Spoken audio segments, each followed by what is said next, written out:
शेर की एक दिन की ज़िंदगी गीदड़ के 100 साल की ज़िंदगी से बेहतर है। आपने ये अल्फाज तो कभी ज़रूर सुने होंगे, लेकिन क्या आपने कभी भी गौर किया कि ये अल्फाज सबसे पहले किसने कहे?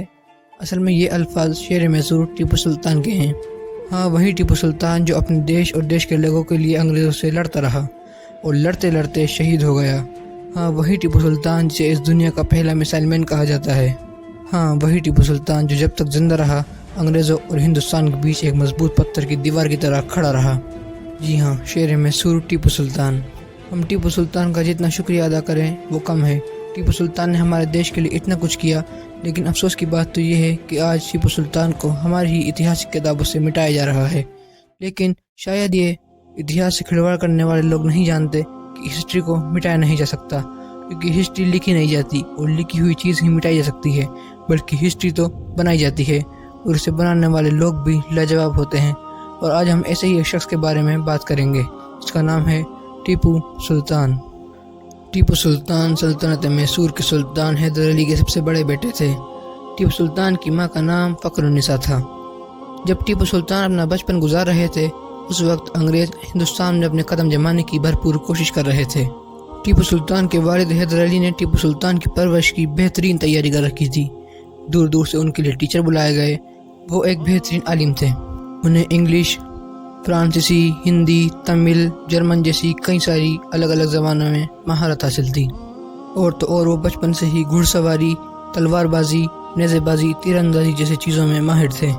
टीपू सुल्तान बिल्कुल अपने वालिद की तरह निडर और बहादुर थे। टीपू सुल्तान ने अंग्रेज़ों से अपनी सबसे पहली जंग 1769 में की, जब अंग्रेज़ों ने एक ऐसी बंदरगाह पर कब्जा कर लिया जो किंगडम ऑफ मैसूर में आती थी। टीपू सुल्तान काफ़ी गुस्सा हुए। वक्त लिहाज से तो टीपू सुल्तान ने उस बंदरगाह से कब्जा छोड़ दिया, लेकिन वो बिल्कुल भी सुकून से नहीं बैठे। वो खड़े हुए और 19-20 साल की उम्र में ही अपने वालिद के साथ जंग में चले गए और ऐसे शुरू होती है सेकंड एंग्लो मैसूर वॉर। और टीपू सुल्तान और उनकी पूरी फौज अंग्रेज़ों को धूल चटा देती है। लेकिन दोस्तों, अंग्रेज़ 1980 में एक बार फिर से हमला कर देते हैं और इस जंग में टीपू सुल्तान 90,000 का लश्कर लेकर बेंगलोर पहुंचते हैं और बहुत बुरी तरीके से अंग्रेज़ों को हरा देते हैं। अंग्रेज़ों की इतनी भयंकर हार थी कि इसका मातम ब्रिटिश में भी मनाया जाता है। और दोस्तों, ये इतिहास में पहली बार था कि कोई हिंदुस्तानी ब्रिटिशर्स पर इतना भारी पड़ रहा हो। लेकिन दोस्तों, 1982 में हैदर अली का इंतकाल हो जाता है और सिर्फ 22 साल की उम्र में ही किंगडम ऑफ मैसूर के सुल्तान टीपू सुल्तान बन जाते हैं। यानी कि 22 साल की उम्र में ही उनके सर पर काफ़ी बोझ आ चुका था और इनमें से सबसे बड़ा बोझ अंग्रेज़ थे। अंग्रेज़ बार बार लाख कोशिश करते टीपू सुल्तान को हराने की, लेकिन टीपू सुल्तान की अक्लमंदी के सामने वो बार बार हार जाया करते थे। हालत तो ये हो चुकी थी कि अंग्रेज़ों को टीपू सुल्तान के साथ एक ट्रीटी साइन करनी पड़ती है। इस ट्रीटी में टीपू सुल्तान जो शर्त लगते हैं वो शर्तों को अंग्रेज़ों को मानना पड़ता है। ये इतिहास में पहली और आखिरी बार था कि जब कोई इंडियन शासक ब्रिटिशर्स पर इतना भारी पड़ रहा हो। तो दोस्तों, अब तक अंग्रेज़ ये समझ चुके थे कि वो जंग के मैदान में टीपू सुल्तान को नहीं हरा सकते, तो आखिर अंग्रेज़ों ने वही करना शुरू कर दिया जिसकी वजह से वो बदनाम थे, गद्दार ढूंढने का काम। उन्होंने पैसों का लालच देकर कई सारे गद्दारों को ढूंढना शुरू कर दिया और सबसे बड़ी बदकिस्मती की बात तो यह थी कि उनको ऐसा गद्दार मिल भी गया। टीपू सुल्तान के महल में ही टीपू सुल्तान के साथ रहने वाला मीर सादिक, ये बदतमीज शख्स ही है जो आगे जाकर टीपू सुल्तान की शहादत की वजह बनेगा। और तो और हैदराबादी निज़ाम और मराठाओं ने भी अंग्रेज़ों का साथ देने लगे थे और धीरे धीरे इन इत्तेहादियों ने मिलकर एक बड़ी फौज इकट्ठी कर ली थी। लेकिन अब भी ये लोग जानते थे कि जंग के मैदान में सीधा सीधा टीपू सुल्तान का साथ नहीं कर सकते, इसलिए ये लोग धीरे धीरे अपनी फौजों को टीपू सुल्तान के महल के पास लाने लगे। और मीर सादिक भी अंदरूनी तौर पर अंग्रेज़ों की भरपूर मदद कर रहा था। और अब वो वक्त भी आ चुका था कि इन इत्तेहादियों ने एक बड़ा हमला कर दिया था। कहते हैं कि जब टीपू सुल्तान को इस बड़े हमले का पता चलता है तो वो उस समय खाना खा रहे थे। उनको हमले का पता चलते ही वो खाना खाना छोड़ देते हैं और फ़ौरन जंग के मैदान की तरफ भागते हैं। उनके साथ कुछ वफादार सिपाही भी थे। वो वफादार सिपाही कहते हैं कि आप पीछे के रास्ते से निकल जाइए और ये सब हम पे छोड़ दीजिए, हम जैसे तैसे करके महल को बचा लेंगे और आप अपनी जान बचाइए।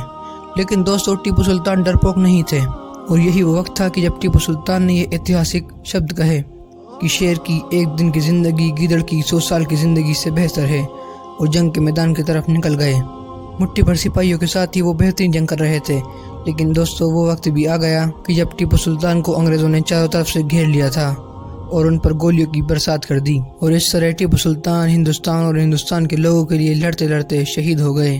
اور اس کے بعد ہی انگریزوں کے جنرل نے کہا کہ اب ہندوستان ہمارا ہوا، اور حقیقت میں ہو بھی گیا تھا۔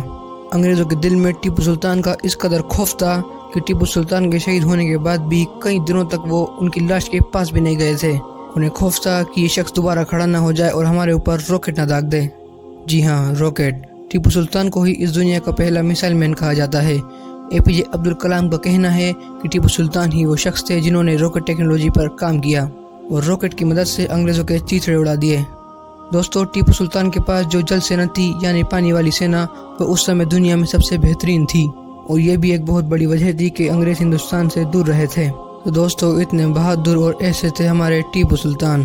بھلے ہی بے وقوف لوگ کتنی بھی کوشش کیوں نہ کر لیں اور ٹیپو سلطان کی امیج کو خراب کرنے کی کوشش کریں، لیکن دوستو، ٹیپو سلطان کے لیے ہمارے من میں ہمیشہ ہی عزت رہے گی، اور ہم ہمیشہ یہ گواہی دیں گے کہ ٹیپو سلطان کی ایک دن کی زندگی انگریزوں کی 100 سال کی زندگی سے بہتر تھی۔ تو دوستو، آج کی ویڈیو میں بس اتنا ہی۔ اگر آپ کو ویڈیو اچھی لگی تو ویڈیو کو لائک کیجئے، چینل کو سبسکرائب کیجئے، اور اپنے دوستوں رشتہ داروں میں اس ویڈیو کو ضرور شیئر کیجئے۔ السلام علیکم۔